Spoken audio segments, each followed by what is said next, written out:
chose to leave behind a pretty stable career in aerospace engineering to step into something completely unknown. So it wasn't a single moment, but every day I would go to work, I just hated it. And I looked at the people that were sitting around me that were 20 years older than me, thinking, oh my God, that's not where I want to be in 20 years. Yeah, I was like, okay, in 45 days, I'm going to make the decision. That's incredible belief. Yeah. Like, you really saw something for you. So now is the time to take risks. And wow. If you need anything, we're here to support you. Amazing. Aerospace engineer to e-commerce CEO to now world touring DJ. I was like, oh man, should I drive Uber? Like, I should have bought the house. Something in that switch to gratitude. Can you share more about that? The universe listens. When you believe, trust, whatever's going to happen is going to be the right thing for you. You can either decide to worry that the worst is going to happen, or you can decide that the best can happen. Jamel, welcome to the Kate Kenney Show, #Unfiltered. So great you're here. Thank you for being here. Thank you, Kate. Really excited about this. Yeah, me too. Me too. And I'm so thrilled you said yes. So we were at an event together here in Austin where we're recording this episode right now a week ago. Mm-hmm. I think a week ago we'd just finished. Mm-hmm. And it was an event all about vision. Something that I know is very close to your heart. You've had several visions along your journey, your entrepreneurial journey, some of which have yielded incredible results, which we'll get into here. And it was an event where we both walked into the room and the tables were set and the names were on the table. So wherever we sat, we went where the names were, and you and I sat next to each other. Yeah. And I totally thought the next day, it was a 3-day event, well, they'll probably switch the tables around. You know how entrepreneurial events is like, oh, move around the room. Right. But no, the names were still there. So I'm so glad that happened, because you and I got to share some really powerful, deep moments, sharing our future visions with each other. And I feel really honored to have heard those, and deeply glad that you said yes to being here on the show. And we can perhaps dive into some of those even a little bit more. Thank you. I'm honored to be invited here. Thank you. Thank you. And saying yes, at short notice as well. Yeah. Really, really appreciate that. I know you're up to incredible, incredible things in your life and business. So I look forward to getting into those. I've got some questions here, and I may riff and go off script, but I'm going to start with a question that I wrote here. So this is all around really trusting in the unknown. It's a theme on the Kate Kenney Show, #Unfiltered. We talk about a lot, the messy and magical path of stepping into the unknown. Yeah. So I know back in 2014, you stood at a real crossroads, and you chose to leave behind a pretty stable, from the sound of it, career in aerospace engineering to step into something completely unknown. And that was to co-found what, over the next 10 years, became a 9-figure superfood company, Organifi. What was the moment you knew you had to take that leap? And what gave you the courage to trust yourself, even when others around you might not have seen that vision that you held? Yeah, that's the big question, right? Like, how do you make that decision? 100%, yes. Yeah, I think, so it wasn't a single moment, but it was definitely gradually over time. I think it had always been in there, like the desire to create, the desire to build. And I think more so it was like what I was avoiding. It's like there was like this, I was an aerospace engineer. I had a very comfortable job, great salary, very, very like accepted in society, my family. But every day I would go to work, I just hated it. The alarm clock would go off. I hated it. It was like, oh God. And I looked at the people that were sitting around me that were 20 years older than me, thinking, oh my God, that's not where I want to be in 20 years. Wow. So there was like that little subtle eating away at my soul. And there was a few decisions to make I tried different things, but the big decision to quit that job and found Organifi, it happened because I gave myself a date. I was I was like, okay, in 45 days, I'm going to make the decision. Wow. You know? So it was Oh, that's amazing. Yeah. Oh my gosh. It wasn't like, oh, I'm making the decision. It's like, no, I'm going to actually give myself a deadline to actually make the decision, which allowed that space for it to land. That's beautiful. Yeah. As if I was like already there, but I didn't have to leave. You know, I didn't have to actually make the decision. And during it, I had to have the difficult conversations, right? One with my parents who had paid for all my college and kind of like supported me throughout to get my career launched. And then my boss. Sure. And what was very surprising was that, one, my boss was very supportive. Shockingly, he was like, hey, listen, like, don't come back here. You're really? Yeah. He was like, I know it. I see it in you. Don't come back here. Wow. Like, don't come back. Like, you know, there's no like, I was like, oh, you know, can I come back if it doesn't work out? He's like, you're going to make it. Don't come back. Like, that's incredible belief. Yeah. Like, he really saw something for you. He saw something. And my dad, this was the terrifying conversation. My dad's from Algeria, very traditional background, like immigrants, like work hard, like to give me a better life. Sure. And shockingly as well, he was very supportive. I was terrified to have this conversation because of all my life. He's like the very disciplinary one, but he was like, yeah, like now you're young. Now is the time to take risks. And if you need anything, we're here to support you. Which was like a complete shock. That's like that was straight off the bat. That was his first. Yeah. Gosh, and what I'm hearing, you said that was the terrifying conversation. Like, how long had you thought about or planned or like a year? I mean, I had been wanting to do something different for a year. Yeah. Gosh. But I think it came because my dad also had an entrepreneurial bug, right? Like immigrants, like they tried to do something more. Sure. And he didn't have the opportunities that I had and the country that I had and everything. So I think when I had discussed it with him, he kind of felt it's like the opportunity he didn't take, you know? So I learned that. Yeah. Wow, that's amazing. And so literally, I mean, I just go back to that moment again, because I know people listening, it's like those people who we have to have the conversation with. It can be. You use the word terrifying. Was it really, really early, like really early in that conversation, you said your piece and then he really just came out with that? Yeah. That was his first response, which actually gave me the most courage. That's incredible. And then what about your mom? How did that go? My mom has always been like supportive of anything I want to do. So very absolutely loving. Like I don't remember ever having a conversation with her because I wasn't scared of it, you know? Okay, sure. It was like a conversation I needed to have. Yeah. My mom is like super loving. That's amazing. That's really amazing. Yeah. So, go on. And of course I had to like make sure I had logistics in place, right? Like the funny thing was I was going to buy a house. I had been saving money to buy a house and instead I like quit my job and I was like, all right, I'm going to start a company, live off of my savings. And, you know, so obviously I had to make the logistical stuff feel stable and safe for the risk tolerance I wanted to take. 100%. So I'm hearing that you didn't buy the house. I did not. You founded a company instead. Wow. Okay. Yeah. So let's dive into that a little bit more because it feels very much there was a fork in the road there. You know, the security, perhaps the more certainty of, okay, I've saved up, done your due diligence, you've been working, you've got the money, got the down payment for the house. Yeah.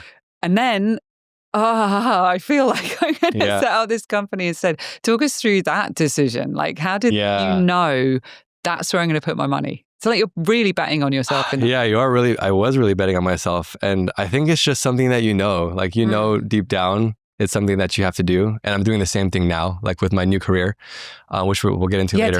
Tell us about that. Feel free to go I mean, I'm now 39 and I decided to become a music producer and music artist, which is like completely pivot from aerospace engineer to e-commerce CEO to now world touring DJ, you know? Wow. Okay. But we can get back to that. Sure. But yeah, I think it was super terrifying. And I had like, I'm a very analytical person. So I ran spreadsheets and I was like, okay, my burn rate is going to be this. Like, how long can I last? Like, I have to make it by this point. Wow. So I took a very calculated risk, not knowing like it would take longer and cost more. It's kind of like building a house, right? You're building a company, right? It was absolutely. It didn't do what the spreadsheet said. No, it did not. Yeah. How far off were we? If you're open to sharing. Oh my God! I mean, I think I burned it in my entire savings. Wow. And then there was a time where my partner was kind of like putting in his money as well. I think there was a time where we were burning $50,000 a month for about 8 or 9 months. Woof. Okay. Yeah. So it was a very scary time. Oh, how? So like everything was gone, and then we were just like going into debt, and yeah. How do you ride that? Like, I know there are people listening right now to this, Jamel, who are, maybe they're not burning 50,000 a month. Maybe they're burning more. I don't know. Maybe, yeah. But it's like, how do you ride that? And how do you keep betting on yourself when the bank account is saying a completely different thing? And I don't know if you had other people around you saying, maybe this lots such of people. a good idea. That was the worst part about it, because we started like this juicing company, and everybody was like, "Oh, how's the juicing company going? How's the juicing company going?" And you just like you turn away in shame. Please don't talk about that. Like, oh, my friends are, with their engineering jobs. My sister's a nurse. Everybody's like, I was like, oh, I should have just stayed and have that income. I was like, oh my God, like there's all these thoughts. Did you have those thoughts? Oh, absolutely. Wow. Absolutely. Okay. I was like, oh man, should I drive Uber? Like, I should have bought the house. Oh no, why didn't I buy the house? God, yeah. Yeah. So funny thing, we started it and we were working for years. And we did reach a point where it was like, okay, like this is the end. Like, Really? This is the end. Yeah. And it was almost a year of this burning, and we kind of said our piece. We actually had been a juicing company beforehand. So like Organifi was born out of a juicing company. Okay. And there was like 6 of us left on the team, and we sat around the table and we kind of said our goodbyes. We had been developing Organifi for a year, trying to launch other info products about juicing and things like that. We hadn't launched our Organifi product yet, and it was 1 week before the launch. But we were like, hey guys, like this is like the Hail Mary. Oh my gosh. And we just switched into gratitude. I think like there was like this stress of like how to make it work, and we just switched and shifted 1 week before the launch. And said, thank you. Like, this has been great. Like, I really enjoyed spending this years with you. Like, this is... We've been through some stuff together. The ship is sinking. Wow. And this is our Hail Mary. If it doesn't work, we're going to have to close down. Yeah. Yeah. So it was actually a really pivotal and beautiful moment. Talk more about that. That's because I can feel real power in that. And of course, now we've got the benefit of hindsight. And as you mentioned, I mean, this became a 9-figure company, like very, very successful. Right. You became CEO of that company for a while. I know now the original founder is CEO again, and you're moving into, as you mentioned earlier, into different things. So now we know we've got hindsight. Oh, it worked. I mean, obviously that launch, something happened, but that there's a power, there's something, we talked earlier about the messy and magical path, but that I can really hear something in that switch to gratitude. Can you share more about that and what you feel, like just take us through that a little bit? Yeah. What made the difference? Like, however metaphysical we want to get, there is as metaphysical as you like. Like you go, this is the Kate Kenney Show, hashtag unfiltered. So all the way. Yeah. I think there's a few lessons. Like one is a lesson that you had to go through what you went through to learn the tools to take you into the next step. Second lesson is sometimes the people that were with you in the beginning aren't meant to be on the journey on the next one. So this phase was a shedding, was a letting go of the people that aren't going to be with you on the next chapter. Okay, wow. So you're like, I can't make it to the next one. It's kind of like you got to let go to make it. Yeah. And then the third piece is really like the universe listens. And when you believe or trust or just kind of like, I guess trust is the right word. Like trust that whatever's going to happen is going to be the right thing for you. Yeah.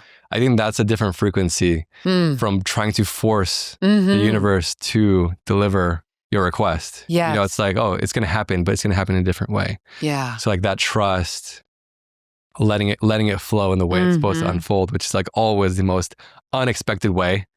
It's never the spreadsheet way. Right. It's never the spreadsheets definitely help.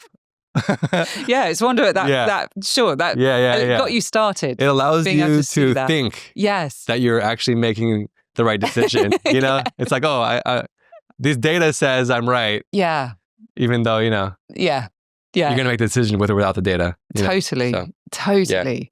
Wow. And so the gratitude and it's going to work, like just letting go. That's what I'm hearing in there a lot. Trusting. Really trusting. Yeah. That word trusting. Trust. Thank you for bringing us back to that word. Yeah. Really, really key. Jamel, how do you do that when you've been spending like 50K a month, like month after month after month? You're sitting around that table. The Hail Mary is being said. You're like, okay, well, I guess this is it. And if this doesn't work, then, oh, well, it's been a ride. Yeah. And there's still trust. Yeah. I mean, I think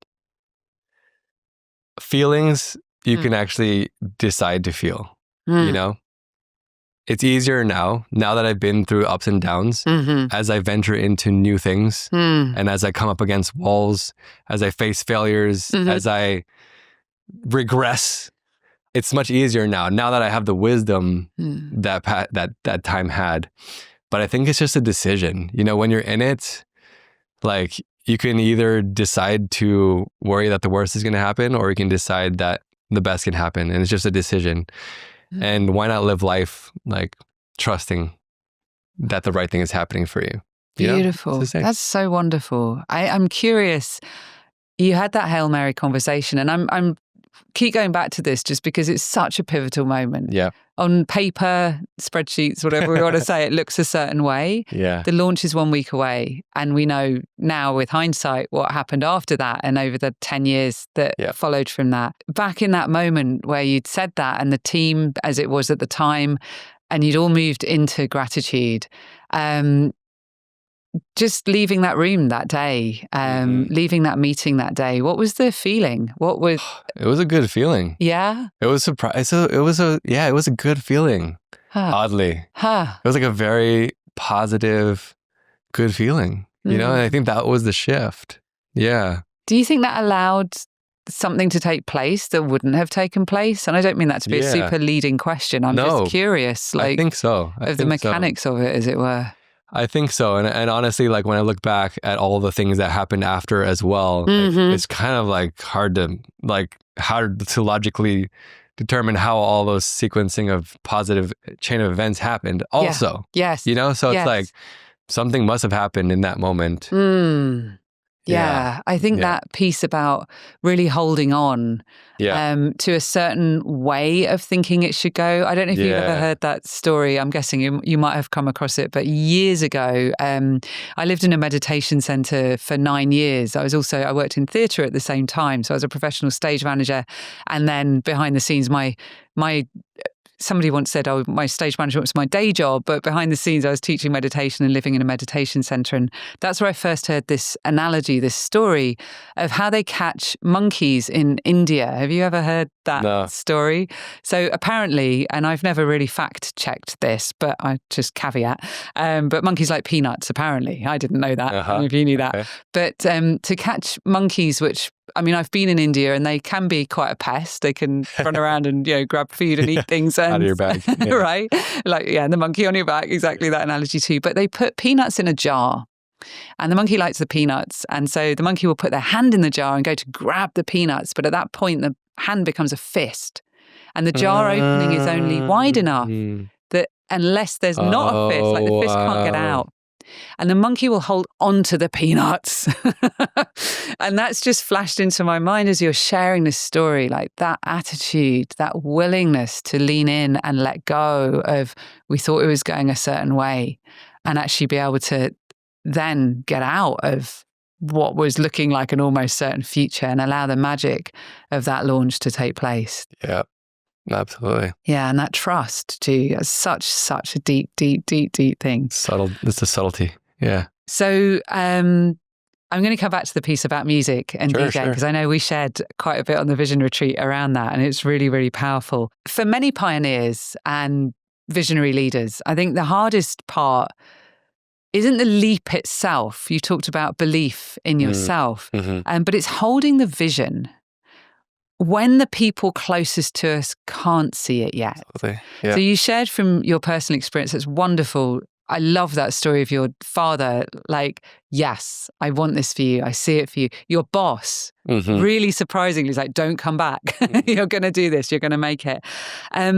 What advice would you give to anybody listening who is a leader or a leader in their own life and they have a vision themselves, who are carrying a vision that feels bigger than their current reality? Like, what are some of the steps towards having that become alive? Yeah. To having it become alive or to being upholding it? To upholding it, to moving it from just something that's inside them that perhaps isn't verified from people around them to actually stepping into actually making it happen. Yeah. If you're one of those people, like, know that you are blessed. Like, the very first piece of making any vision happen is the desire to make it happen. And you've been blessed with that desire. Not everybody has that. Like, you can't teach ambition. You can't teach drive. If you don't have the fire, you won't have it. So consider yourself blessed, right? First and foremost, that you have that gift. And so I think if there's anybody around you that's like saying you're not going to make it or you're crazy or any of those situations, like, just know that they just don't get it. They just don't get it, like, they don't get it. And you can also surround yourself with people that are on the same mission to help you align. But I think deep down, it's going to eat at you and you're going to have to satisfy that hunger. Like, there's just no, if you don't go for it, you're going to be sitting there hungry, wanting to go for it. So you only have one option. Right? Okay. Such a beautiful way of saying that. Go for it. Yeah. And continue to go for it. And if that plan doesn't work, go for a new plan.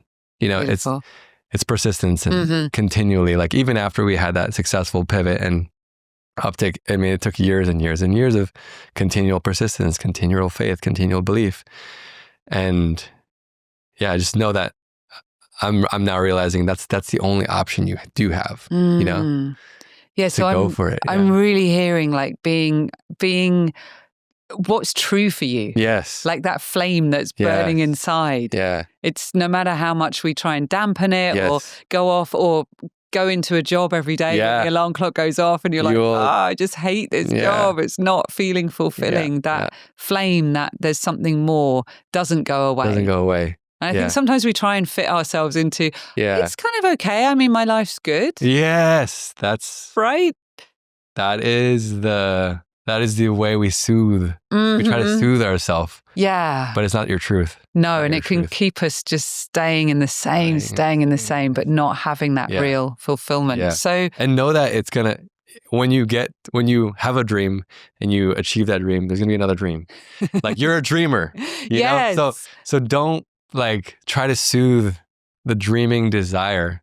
That's who you are. It's going to fuel you your entire life. It's going to just keep going. Oh, I love that. Don't try to soothe, like, pacify, soothe the dreaming desire. That's who you are. You're a dreamer. Has that been true in your own journey? Yes. Jamel? Yeah. So talk to us about that. Like, what does that feel like for you? And what are some of the places where you've gone, oh, this is successful, but there's a dream, there's a desire. Like, how? I mean, at a point, being an engineer was a desire, was a dream. And I realized that wasn't enough. So I wanted to be an entrepreneur. So I started entrepreneurship. And then after succeeding in entrepreneurship, I'm like, that's not enough. I want a passion, So I'm just, like, insanely passionate about music. So now I'm diving into music production. Wow. And as I was doing music production, I was like, well, I have an entrepreneur bug in me still too. So now I'm starting another company. It's like, that's amazing. Keeps going. And what's the other company you're starting now? It's called DAPR. DAPR. And it's a men's skincare company. Okay. Yeah, and it stemmed because I had struggled with acne my entire life, like even still through from high school up until now, and I still do. Sure. And the only thing that would work for me was, like, these toxic chemicals like benzoyl peroxide and things that damaged my skin. And as I got older, I'm like now 39, I realized, like, what damage am I doing to my skin? I need something better. Something that not only treats the acne, but also soothes and rejuvenates my skin. So I decided to like make it for myself in a similar way that we made Organifi. The green juice that you always wanted, we just like made it for you. Yeah. Oh, that's so amazing. So let's just drop in right here. If people are listening to this right now and they're like, hang on, that sounds really good. I would like to know about that product. Where do they go to find out more about DAPR? DAPRskin.com. DAPR skin.com. DAPRskin.com. Great. And then let's just also plug Organifi as well. So if you want to find out more. Organifi with an I. Okay. .com. Organifi with an I, not a Y. Organifi.com. So you can go there as well. Is there any other places people should know about where to go? We'll seek into music Amenti here. Sounds, yeah. Okay. Amenti Sounds is my website. So amentisounds.com. And let's spell Amenti with Amenti. an I also. So AMENTI sounds.com. Amentisounds.com. Okay, so let's talk about, actually, I've got two questions I want to ask you. I'm going to save the music one. Hang on, dot, to be continued on that one. Just going back on this trust piece and really deeply trusting self and the journey. Trusting deeply this, you are a dreamer. Like, you're gonna keep having these dreams, and we will talk about the music in a moment with that Amenti Sounds, which is really exciting. So I'm guessing along the way, I mean, I love that you talked about this. I don't think you used the word muscle, but it's something that you can really train yourself in. How to feel, how to yes. And I'm guessing that, I mean, I know it's been true for myself in my own entrepreneurial journey. I'm guessing it's probably been true along the way for you. And part of that then is the training. But self-doubt doesn't just disappear. I mean, I wish it would. If you ever create a company where we can, I don't know, buy a bottle of something. Everybody listening to this probably would buy that. There's a product there somewhere. It evolves. It really evolves our belief in ourselves. And as you said, now along the journey, you can look back and see things. Have there been moments where even after all your success, you questioned if you were still on the right path? And how do you navigate those edges of uncertainty right now? Yeah. Wow. I mean, that's so true. It's a continual journey, self-doubt. Even as I was running a 9-figure business, like being CEO, I still had self-doubt, like going and speaking to 100 employees and, setting the plans and the forecasts and the projections and like speaking into it. Like I had to like cultivate it in myself. Yeah. As CEO, your main job is to believe. That's your job. Your job is to believe that we're going to make it when everybody else is doubting it. Like, because your team doesn't have the conviction that you have, and you have to hold that. And that's the hardest part about the job every day. You have to go in, and maybe you didn't hit numbers this month, or maybe you didn't grow. Maybe you had a down month. You have to have the conviction that beyond a doubt, like, you believe it and everybody should as well. So like knowing that, I think some of the inner work I've done like a lot of like personal development work. ALA is actually one of the really profound emotional intelligence leadership training programs I've done, which is here in Austin now. And what does that stand for? ALA? Ascension Leadership Academy. Ascension Leadership Academy. Yeah. Okay. Yep. So there they were able to uncover a lot of the, they call them rackets that are just making noise in your head and nerds. And so knowing that the noise and the voices in your head are just not real. Those are just noise. I've also done meditation retreats. So like Joe Dispenza was like a very big, I think he's pretty well known by now. Yeah. What I learned a lot from him was that you can gently cultivate a feeling. So like when I first started meditating, I'm a very heady person, like, and I was like, why? I don't know how to meditate. And so I learned through the process of reading his book, Breaking the Habit of Being Yourself, which was like just so profound for me. I read the book and I just started meditating for a year because he gave me the permission to go through the stages of landing. So like, you're not like, you're not like, oh, I'm going to lose my self-doubt. Boom. I'm going to feel grateful right now. I feel grateful. It's not that way. You land, so your brain frequency starts at alpha or, whatever, beta, I think. And then it comes down to alpha and then it comes down to theta and then delta. And you're asleep at delta. You're asleep. but like giving myself permission to be in beta, like sit there, let it land to alpha, let it land to theta, and you're like, okay, now I have calmness. Now I can cultivate gratitude, cultivate faith, hold the vision from a peaceful state, not from the state where there's all the doubts, but you can hold the vision from the state where your mind is clear and like sitting in that. There was a side story. There was this house. So speaking of the houses, so years later, I got to buy the house. Woo, okay. But it didn't happen in the way that I expected. Sure. This is a great story. So I'm making a lot of money now. I can afford to buy a house. The perfect house shows up, and it's on the top of this mountain on a hill with 360-degree view. Wow. Like everything.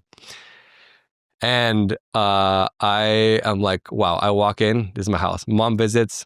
She sees it from the outside. She's like, oh, I don't know. Open the door. Oh my God. This is the house. Wow. You got the mum seal of approval there. Yeah, mom seal of approval changes everything. Amazing. Love you, Mom. And it was foreclosed. It was foreclosed. Oh, wow. So it was foreclosed. It had been foreclosed for 6 months. And nobody was bidding on it. I couldn't understand why. It was like on sale for half price. Wow. And I was like, there's got to be something wrong. What's happening here? And so it goes to auction. I bid on it. Yeah. And there hasn't been a bid in 6 months. So I bid, and then all of a sudden there's somebody counterbidding with me. So I bid up, and I'm like, somebody counterbid. And I was like, wait, what's happening here? Yeah. And so I didn't trust. I was like, oh, this must be the bank trying to ratchet up their foreclosure sale. Okay, sure. So it went up by 10,000. I went up by 10,000. I went up by 10,000. I went down to 10,000. And I was like, this is weird. I'm just going to stop bidding. And I was like, they're trying to get me. Right? That feeling, oh, they're trying to get me. Yeah, there's nobody on the other side. And I let it go. I was like, no, I'm not going to get fooled. Right. And I let it go. And I lost the house. I was devastated. Oh my God. I was devastated for $10,000. Ah! I was absolutely devastated. Almost as if like I had a breakup with a girl. Oh my God. This house meant so much to me. Sure.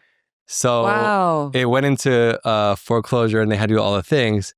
And I was I just knew it was my house. So I had the code, the lockbox code.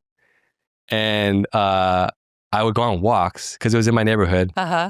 And before it was like the escrow was completed, and I would break in to the house, middle of the night, and I would sit on the granite counter in the kitchen, my legs folded, and I would meditate. Wow. And I would ground, I would land, and I was like, this is my house. There's no way. This is my house. I just know this is my house. And I envisioned all the family gatherings and Christmas and like friends coming over. Wow. Like, I sat there and I just held that vision for like 30 days. I would go sit in there every day after work. I would come in and sit there, and then the escrow closed and it was gone, and it wasn't my house. Wow. Yeah, and I was so devastated. I was like, no, this is my house. Oh my God, because you really felt. I really felt it, and I was like, I meditated at home. Yeah, and I meditated at home, and I literally continued to hold the vision that this was my house. And then I meditated for 1 year. A whole year? A whole year. Wow, that's commitment. Because talking about the fire and the desire, I couldn't let it go. Right. I couldn't let it go. Yeah. I was like, I don't care. Like, this is the house I want. So I meditated for an hour. And then out of nowhere, my broker was like, hey, it's back on the market. No. Like, who sells their house after 1 year? Wow. Yeah. So the people that had won it, as it were, they did buy it. They did buy it. The sale went through. The sale went through. You're meditating for 1 year. I'm guessing you're not breaking in during this point. Now they've bought it. Oh, no. I'm not breaking into that. Was the 30-day initial 30 days. But you're at home. You're holding that vision. I'm still holding the vision that that's my house. Really powerfully. Yeah. And then it goes back on the market. It goes back on the market. Approaches you. And boom. I bid 10% over asking everything. I'm just like, that's my house. Like, I will take it. Okay. Yeah, because so even deeper. Side story, I had been engaged and I was, heartbroken, holding on to that, and also went through a bunch of stuff that kind of, whatever. But I had envisioned a life. Yeah. And I had, speaking of like, to get to the next chapter, you have to let go. Yes. So my ex-fiance called me a year later. Like, so I lose the house. A year later, she calls me and she's like, hey, like, I just want to make sure there's like, there's zero chance with us and da-da-da. Like, cause, you know, we were done. Yeah. And I was like, no, like, they're like we are done. We're done. We're done. We're done. We're done. We're done. We're done. Okay. And I hung up the phone. The next day, that's when the house came on the market. Yeah. Wow. Yeah. So it was like as if like I had to fully let go of that piece. Yeah. Yeah. For it to allow the things I really wanted in life to show up. I hear you completely. Yeah. And I also really deeply hear the certainty. Yes. Both in the, I mean, that's it's an example where you know something's done, but then there's a possibility of a second chance. Right. You know? It's like, and it could be a moment where, again, second guessing could come in. Doubt could come in. Self-doubt. Did I make the right call? Did I make the right judgment? Was that a hard phone call for you? Very hard. Jamel? Very hard, yeah. Yeah, we were together for 7 years. Wow. We were engaged. Yes. Yeah, it was like it was a whole life. Yeah. And not only was it that life that we had, but the life that you create. 100%. The life that you created in 100%. You have to let go of that life. You have to let go of the 70 years. Yeah. Yes, in the future. Not the 7 years. Yes, the future. It's so true, that future that you're building. I know recently when I went through it was a divorce, and I really hadn't realized those different layers of grieving.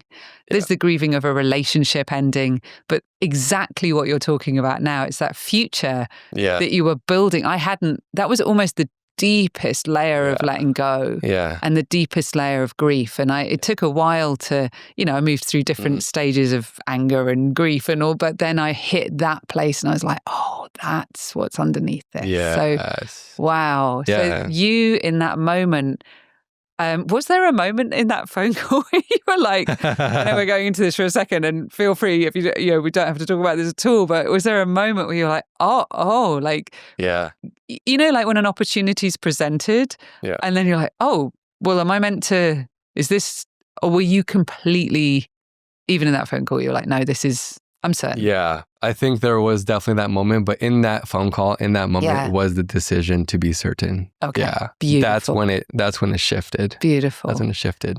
Got it. And then tying this back to what you were speaking about, being a CEO. Yes. I mean, that was such a powerful statement. Yeah. Such a powerful statement of your job as a CEO, your only job. I mean, there's lots of jobs. I know lots of hats and all the kind of different things and the machinations of running a business, but is to believe. Yes.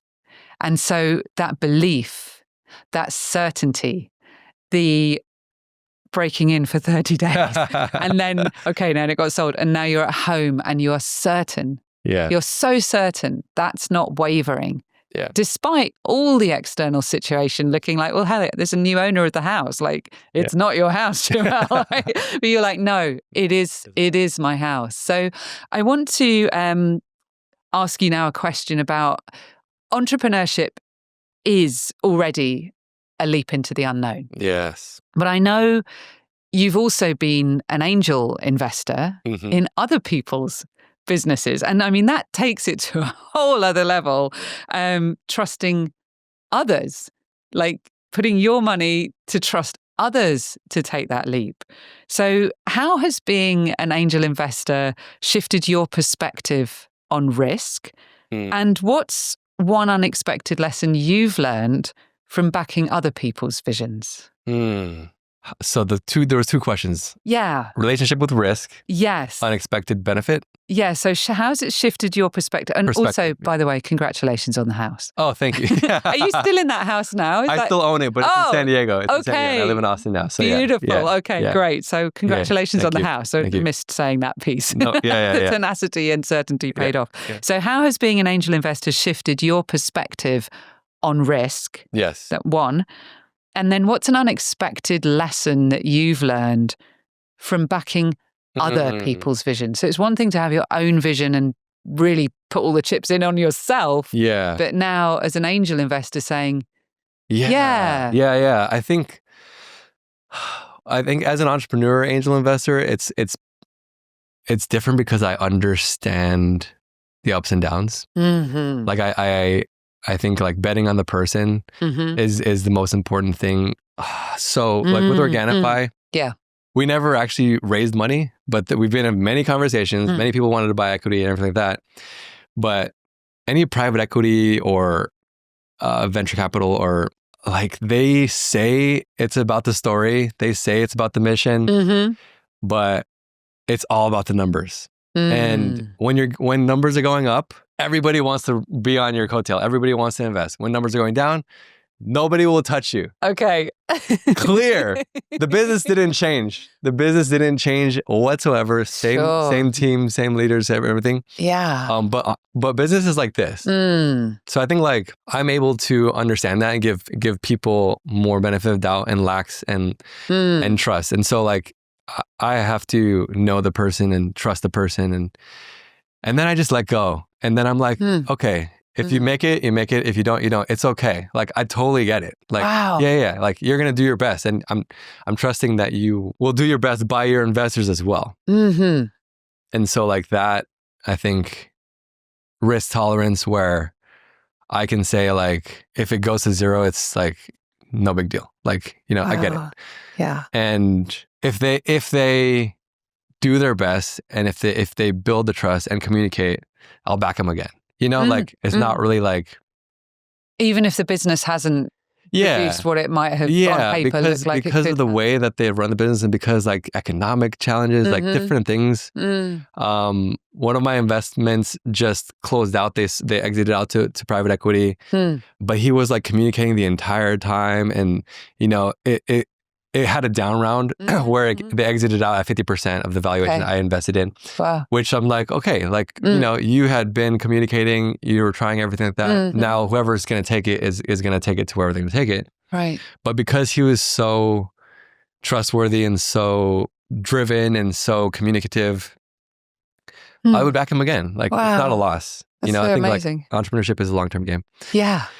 And then the second question, I'm sorry, that was it's okay. It was a more technical question. An unexpected. Well, and I've got a question around that too, which I'm going to actually ask you, and then we'll come back to that second part, which was an unexpected lesson that you've learned from backing other people's visions. But we'll bookmark that, and I'll unless you've got one right now. Feel free. Yeah. So currently, like as I'm venturing into my new music career, I thought there was one path, right? Like the path of which is create good music, build your social media, like years and years, maybe a decade building a music career. Yeah. Like life compounds on itself. So because I'm in the business world, I have business friends that own festivals, that own venues, and so like, I'm like in a hot tub with my friend in San Diego, and he's like, "Oh, did I introduce you to Tim?" And I'm like, "Oh no, I haven't. I should introduce you to Tim. You're in music. He's running events. Boom, books me. Wow. Books and me. You just for those people not watching this and just listening to it, you just did it looked like you would let me introduce you to Tim. So I'm going to just text you on the phone, right? Yeah. So this is Tim wasn't in the hot tub at the same time. No, right? No. Yeah, go on. So let me introduce you to Tim. Shoots off a text, and then and then like I get booked at these amazing venues, and I'm like a new up and coming, like very, very, very new, very new artist. Yeah. And then so another friend of mine is like, the EDC guys, they're launching a new record label. Like, do you want to invest? And I was like, I looked at the numbers, like, it doesn't look like, I am investing now. Yeah. But this is beforehand. Okay. This is beforehand. So before, he was like, okay, I invested. And my number one stipulation was, I'm going to invest in your, so Mike is my really good friend. He's like, I'm going to invest in this record label, but the number one stipulation is you help Jamel. And I was like, wow, thank you. Didn't ask, but like, holy wow. Thank you. So they booked me for EDC, which is a huge 400,000 person festival in Mexico in 2 weeks from now. Gosh, wow, that's amazing. Congratulations. Thank you. But it's like, because life compounds, and because I have been putting out good energy and trusting and so like, this is an angel investment that I didn't make, that a friend made, that somehow came back to me, you. benefited me. Yeah. Wow. And because of that, I was like, wow, okay, I'll invest. Like, you guys like made all that happen without any expectations or anything. Like, they didn't know me. They didn't know that I would have the ability to invest. And now you are investing. Wow. Yeah. Wow. So it really comes around full circle. I'm investing and I'm like, oh, okay, cool. You guys are legit. Like, this is a trustworthy crew. That's wonderful. I know. Congratulations and good luck at the festival. Thank you. It's going to be another platform to share what you're up to in the world. Completely. Yeah. I know I keep saying we're going to come back to the music. We really are. Oh, I've got a couple of questions here about the music, but I want to go back to that piece of the angel investing. And even if, like the example you gave where, you know, selling at 50% of what you'd originally put in, but you really, really believe in that person and you saw how he was communicative and you know, did his best and he tried all kinds of different things. And you talked about letting go, like really, when you spoke about it, Jamel, it just feels like, I mean, I'm guessing from the meditation that you've done and the things you've really learned as well. Was it always like that with angel investing? Was there more, I'm going back to that monkey with the fist in the jar kind of analogy, like the first ones, were you more attached, as it were? Like, this better work out. Like, just share a little bit of that progression of, I hear ease, actually, and like doing due diligence. Yeah. And I'm guessing coming from a background in aerospace engineering and knowing, like looking at numbers and data and all of that kind of stuff. I'll still try to incorporate that into the decision for sure. But I would say, like, the tight fist happened a lot throughout Organifi. I mean, sometimes it, you know, that's what it takes. But like looking back, I shared this story with my girlfriend the other day, where there was times where there was moments I was being driven by trust. There was moments I was being driven by fear, and there was moments of being driven by, I know it's right, and it's gonna be done my way, no matter what. Right? I'm hearing on the end of my that. fist is closed. You will do it my way, and I need to say, like, one of my finance team members. I'm apologizing to her now. For how ridiculous I was. Wow. And there was a time where I was like, you're inefficient because you're using the keyboard. You're on the finance team and you're using a keyboard without a keypad, without a number pad. Wow. Like, I need you to start using the number pad because you're running spreadsheets and you can't be efficient with the top. Sure. You're an accountant. And so do it this way. And she started crying. Oh, wow. And I didn't care. Wow. It was a bad. There was just times when you're like that, you know? Yeah. Closed fist, like. Yeah. She ended up quitting. Wow. She ended up quitting. And we had to, like, which caused ramifications of like more, you know, turnover, which is costly, which is like, just like lessons of like, wow, like, why did I care?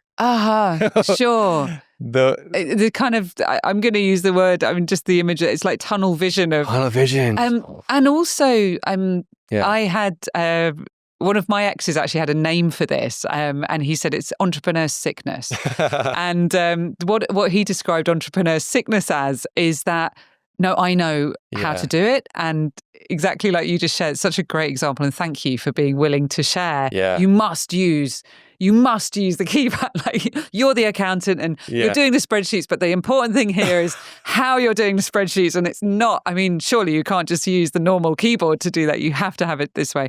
And so entrepreneur sickness being, I am the entrepreneur here, like the founder, or I know how it should be done. And I think the reason my ex called it entrepreneur sickness is we can, like that example so beautifully demonstrates. And I'm also really glad that you like apologized. So you saw it in yourself.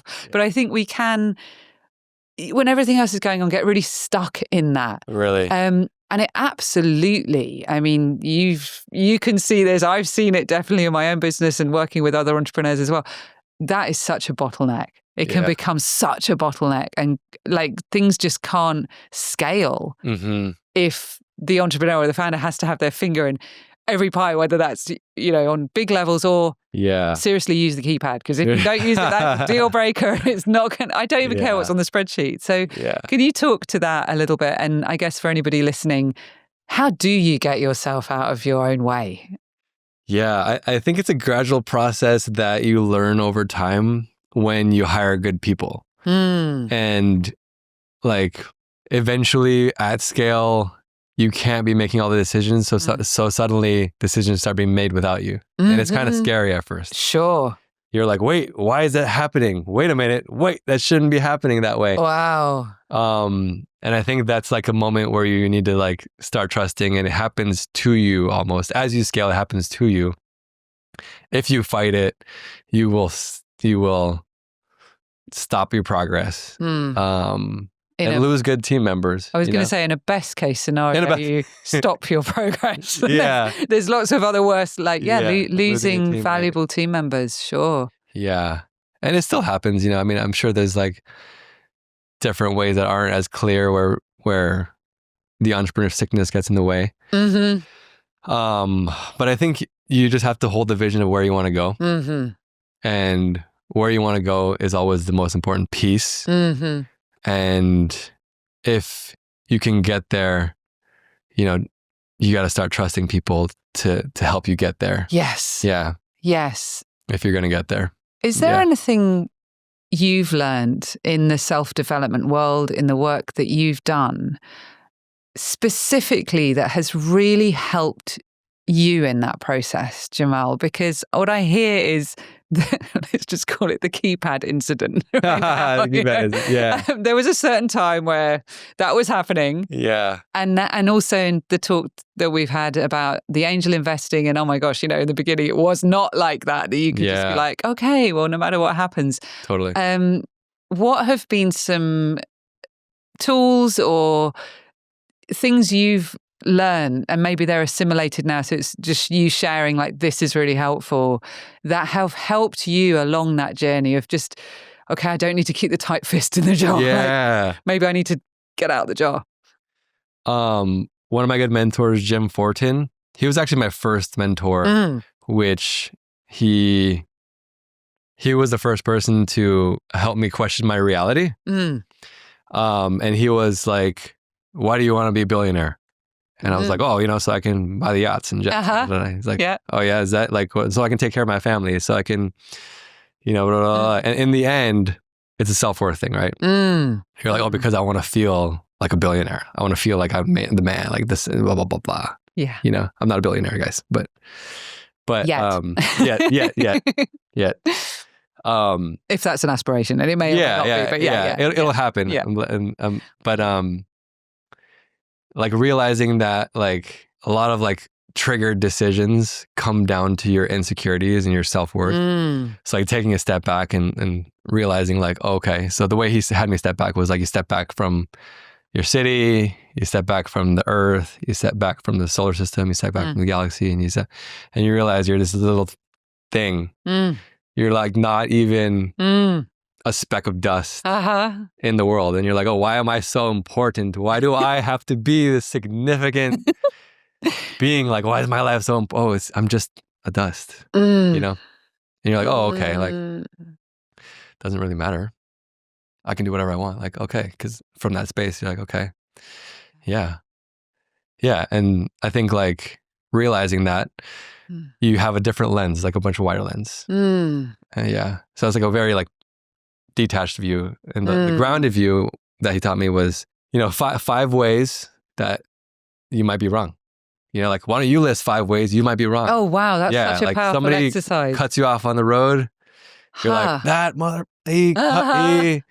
He's wrong. He's wrong. Like, what are 5 reasons? Like, his wife might be at the hospital. Wow. He might have been sleeping and exhausted. He might. It's not like he didn't attack me. Yes. Like 5 other reasons. Like maybe his alignment was off and he was like swerving and pulling off. Like maybe he's in danger. He needs help. Wow. Like, that's such a different perspective. Yeah, totally different perspective. So maybe that keyboard is more efficient. Like maybe she's that way. There's a reason for it. Yeah. Maybe we need this employee. Maybe this product is not the right product. My God, we've had so many failed products. Like we had a turmeric launch where we were like, oh my God, this turmeric went viral, 6 million views. Let's do a launch. Oh my God, $6,000. What the hell? What in the what? What were we thinking? And it didn't work. It didn't work. Yeah. Wow. So like sometimes you think you're right and you have the entrepreneur sickness, and then sometimes you got to think of like 5 ways you could be wrong. And you'll realize, oh, there's definitely different ways to be right. You know? Sure. I really hear that. It's like a door opening in your mind, like, oh, there's another perspective. Yeah. I'm just thinking of like, you know, people talk about with a phone, we know whatever the statistic is, like 2 or 3%, maybe some of us more, maybe if you're in aerospace engineering, maybe you know more about how a phone works, but most of us don't know the full capacity of that, like to get the most out of it. And the same with the mind. Yeah. I'm really hearing as you're sharing this perspective and that perspective that he gave you of you list 5 ways that you might be wrong. It's like, oh, there's a door, and like suddenly the perspective gets wider and wider. Yeah, super powerful, super powerful. Yep. You're prompting stories in my mind, but I'm not gonna. I won't share those right here, right now. I don't think. Actually, I'll share one tiny one, which is just this. You reminded me of the perspective shift. So when I was a stage manager, there was a head of the crew. There were like 40 people on the crew, and there was a head of the crew that hated stage managers. I mean, it was almost visceral. Like, and as a stage manager, you have to go into the theatre and with a clipboard and check the work that the crew have done. Yeah. And I was in my early 20s at this point. All the crew are guys, and I'm there at 2:00 in the afternoon checking their work, which was kind of nerve-wracking anyway. And they'd follow you around. They wanted to go to the pub really fast because they'd worked through the night to build the set. And you're basically like, is anything wrong? And I have to tell them. And there was this one head of the crew that he hated stage managers. I mean, he'd actually gone out with a stage manager and there was some history there, and somebody told me on the team, you actually look like her. And so there was a kind of added thing. Long story cut short, this 5 ways that you might be wrong that you just shared, Jamel, and living in the meditation center and teaching meditation and positive thinking and all those kind of things. There was an exercise, and I always believe in, if I'm going to teach something, practice the homework that I'm giving. Don't just give the homework, right? And so it was to bring to mind, and you've just reminded me of this, bring to mind somebody that you might not get on with particularly well. And that might be somebody on the team if you were running a business. In this case, it was somebody I was working with. And you'll find that all the negative stuff comes up, like the guy that cut you off. Yeah. You know, we're just giving that example right there. And then the homework was, and the caveat was probably best to do this when you're on your own and you're not being triggered in front of that person. If you could do it in front of them, then brilliant. But to list 5 positive things about them, 5 things that you could find about them. And I will tell you that it took me 1 year to find 5. Wow. When I taught that program, that it was a positive thinking program, I would say, look, even if you can find 1, that's amazing. But I took that homework on and I found 5. And actually the access was, he had a son that came to do a work placement at the opera where I was working, and his son was great. And I thought, if his son is that great, there's something about him as a dad that I don't know about. I just see him 2:00 in the afternoon, wants to go to the pub and is following me around going, come on, have you finished yet? You know, like literally. But it is amazing to open that door in your mind. And I really hear that with your example too. And back to being a CEO, where might I be wrong? Yeah. So I really invite everybody who's listening, anybody who's listening right now, I think it should be done this way, take on what you just shared. Where might I be wrong? Where might that team member have a different way of seeing this? Yeah. Or if they're really triggering you, feel free to borrow that exercise of, you know, what are some positive things about this person? Because it just opens up that space. Okay, the moment has come. We are going to talk about your music, Jamel. So tell us about what got you into this? Is this something that you've always had as a secret burning passion, or how did you discover this love of music production and then now live DJing, and in 2 weeks to a huge festival? Amazing. Like, tell us a bit more about that, and what's the vision with it, if you're open to sharing that? Yeah, absolutely. So the vision ties into kind of how it started. And it started in 2017. Yeah. And it was the first time I didn't actually grow up with music. So music, surprisingly, I was raised Muslim, and it's a sin. Like listening to music because prayer is music and melodic. Sure. Yeah. So there was always this like juxtaposition throughout my entire life, and subtle guilt for listening to music. Sure. So I didn't actually discover music until my engagement broke up, and my friend Johnny Vu, he took me to EDC. Wow. he was like, hey, like come to EDC, it's a music festival. And I was like, oh, it's loud, it's noisy. I don't want to be like crowds, people, like that, you know? And I was just in awe. I was like, wow, this place is amazing. It was like lights, and everybody there was just there for the music. It was different because I had my perception of music festivals like nightclubs. And nightclubs are just, you know, it's a different experience. People are drunk. They're not there. They're there looking to get lucky. Yeah. They're not there for the music. When you go to a music festival, these are people that love the music and they're there, you know, to take care of each other. And my eyes were just blown wide open.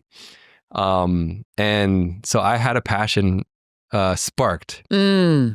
He got me Spotify. So I didn't even have Spotify. He's like, I'm gonna get you a Spotify account. Oh my gosh. Here's like some playlists. Wow. Listen to with your broken heart or whatever, you know? Oh, and I was like, he's a really good friend, right? He's like, I've got you. Yeah. He sent me some songs, like songs that were like, it's all right now. And I was just like, wow, like I felt the power that music can do for your soul. You know, whether you're coming out of a hard time or you're in a great time, and it's like, you know, you're elevating. Yeah. And so that was the initial spark.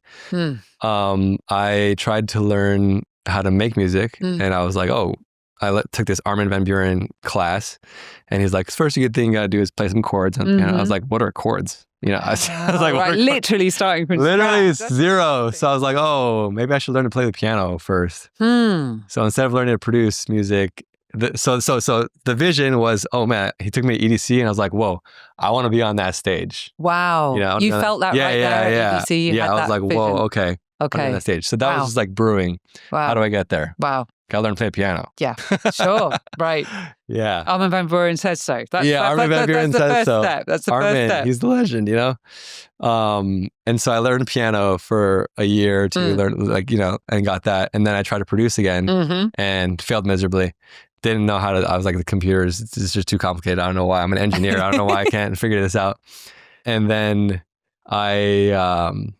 so I started hosting house parties. Beautiful. And then my friend, it was COVID. Yeah. And my friend was a DJ.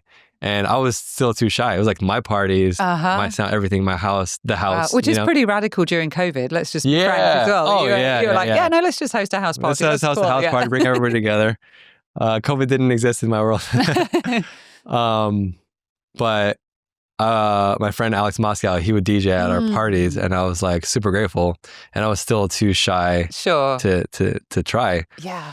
And so even then I was like, oh, can you teach me how to DJ? Like learn a little bit about DJing. And then so 2 years ago, I had made a decision. I was like, you know what? I kind of want to like actually learn music, and didn't have the courage and needed like a whole environment change. And that's part of the reason that we moved to Austin. So I was in San Diego, living life on repeat, running my company. Wow. And then I was like, you know what? I want to take time off and dive into this music thing. And so we moved to Austin. Wow. And this is just 2 years ago. I still didn't know anything about music. And I was struggling to figure it out. I don't know. Like, so my girlfriend bought me a lesson from a tutor. Wow. And I was so blocked. Speaking of like the internal self-doubt. Yes. Like years. This is like 5 years of like wanting something and not being able to step and try, like, I can't, never going to figure it out. So she gets me this lesson from a coach. Yeah. And I'm so blocked that I'm like, I don't think that kid's a good coach. I'm going to go find my own coach, you know? And so we get here to Austin, and I go online, and I'm like, I'm going to find a coach. And I go to this random person's house in Pflugerville, crazy, like in the ghetto, absolute ghetto. I don't know. But you found the coach. You're like, this is the coach. This is the coach. I might have gotten shanked or something. The guy like opens the door, trash everywhere. Wow. The apartment. Wow. I was like, oh, I thought I was gonna like meet in the studio. Trash everywhere. He's like taking a rip off a bong. And he's like, oh, sorry, I was late. You know, I was like busy cutting the tree hedges or whatever. He's like, you want to hit? Oh my gosh, no way. So did you get a lesson? I did. I was like, no, I'm good. I'm good. Want to learn? I'm here for the lesson. And so we actually do end up like taking a lesson. He teaches me a little bit, barely anything, like less than what I knew. I mean, I already learned from YouTube. I was like, okay, this is like a waste of time. Wow. I'm an idiot. But you did find the coach. But I found the coach. It was my coach that I found, I was so blocked, and it was like, all right, I'm going to take the lesson from this coach that my girlfriend found. Did she say, I told you so? Not at all. No, okay, that's amazing. Good. Zero. She wonderful. Loves me, and like that's one of the most amazing things about her is she's just so supportive. Beautiful. And unblocking me and giving me faith. So that's like, you had that question about like, how do you hold faith when the world, the external people aren't believing in you? I think like choosing your partner is so powerful that if they believe in you, like nobody else matters. Yeah. And Alona believes in me. Like amazing. Yeah, there's shout out to Alona. Shout out to Alona. Yeah, beautiful. So many stories there I could tell you about. Like we built a pool, and it was a whole thing. But I was like, all right, I'm gonna finally take these lessons. And then in that first lesson, I was like, oh my God, I get it now. Like, wow, the teacher unlocked music for me. So like when I arrived here in Austin 2 years ago, I was like making a little boop, boop, boop, boop, boop, boop drum beat, in our Airbnb. And then 2 years later, I'm playing at EDC, That's amazing. Like, what? In the most unexpected way. And so that's the festival that you went to. Yeah. So it's not the festival I went to. So right. There's multiple EDCs, but they're the same size. So this is the EDC Las Vegas. Yes. Is the one that I went to. Okay. I'm playing EDC Mexico City, which is the same size, 400,000 people, big. I'm obviously not going to play on the mega stage yet.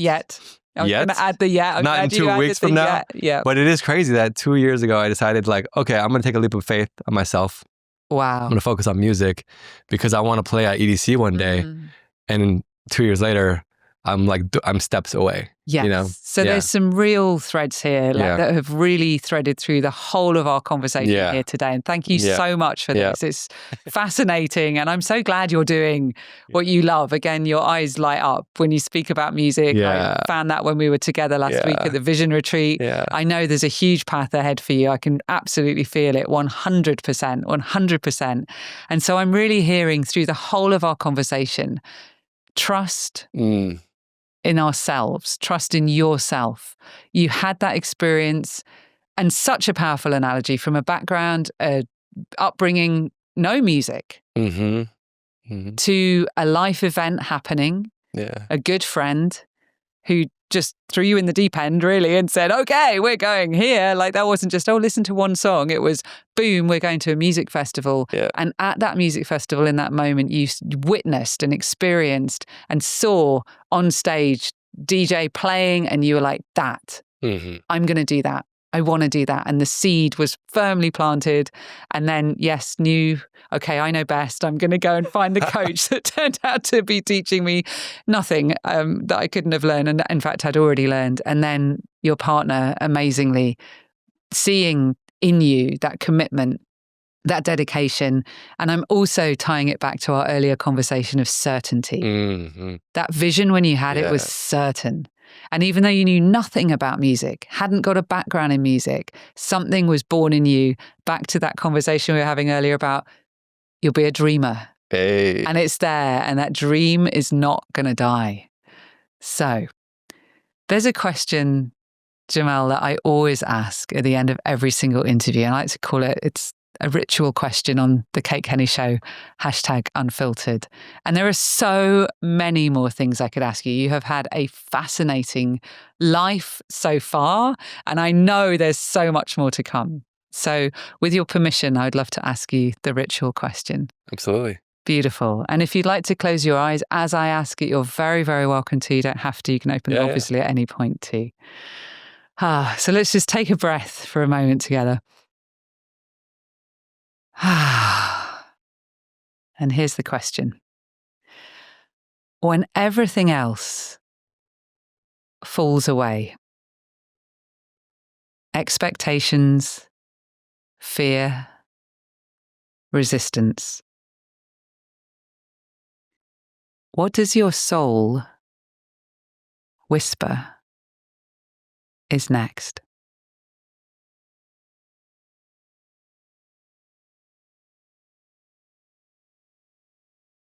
Legacy.